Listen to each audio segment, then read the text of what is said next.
Hey guys, so I very quickly wanted to explain the rule of thirds. I think it's one of the easiest compositional rules to engage with, to understand, and also to enact.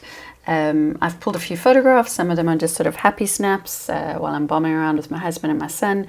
Some of them are for a particular client. And I just wanted to use them to show you how the rule of thirds works. So the rule of thirds is that you position important elements of your shot on one of or on multiple of these lines, these third lines. So you get your two horizontal third lines, the top and the bottom, and your two vertical third lines, the left and the right. Typically, if you're putting something at the intersection of those third lines, it tends to be stronger. So the idea is that it makes for a more compelling image. It makes for a more interesting image. We're not exactly sure why that is. It might have to do with the golden mean, the Fibonacci sequence. We tend to find these things more attractive, but we don't have conclusive proof or conclusive reasoning as to why we find it more attractive. We just tend to. That is not to say, of course, that you can't put things smack bang in the middle of your composition, but you will tend to find that using the rule of thirds is going to improve your images. So I've pulled a range of images. This is a particular shot of my husband and son that I want to get printed just because I want to look at it on a regular basis, despite the very high level of noise, despite the fact that my focus has gone there instead of there. It's just, yeah, it's my son being a cheeky Charlie and my husband just loving him. So yeah, just a happy snap, a memory. And I think it's also important to remember that photographs that capture emotion that's important to us, they don't have to be amazing. It's nice if they are, it really is. But I'm very much of the opinion that if the photo captures something special and it's not 100% perfect, technically, screw it, so what?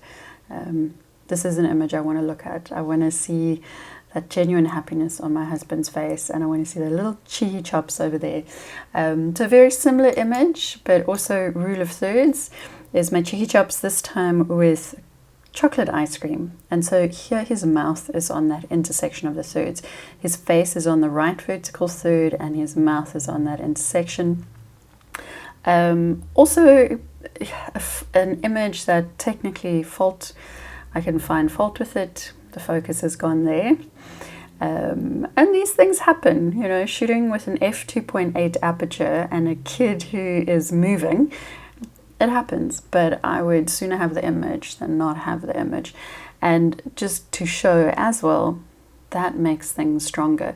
And I think it's also to show that it's not, you're not just doing your rule of thirds when you're consciously thinking about rule of thirds and now you have to take an image for someone. You're doing it also just because you sort of want to make it natural. You want to make it part and parcel of what you do. Whether you're taking a photograph for yourself or you're taking one for a client, just think in terms of these thirds. Think in terms of this kind of placement. Now the cheeky Charlie shot, eye is close to the top third and that eye is close to the bottom third. Mouth and nose close to that vertical third over there. I think that, these are the ones for clients. And as I was saying, you definitely can still put things in the center, but you notice I've still made use of my right vertical third. I like this one in particular because apart from the placement of specific elements of the shot, so her eye is on the left vertical, her hands are on that left vertical, that little tiara is on the left vertical. It's also, the image is banded, and I find that tends to work quite well, quite often also in landscape photography, when you unconsciously or consciously band your images. So this wallpaper in the background is banded in the top third of the image. She takes up most of the middle third together with the cushion, but the cushion sort of reads as part of her because of that bit of overexposure there. And then the bed takes up the bottom third.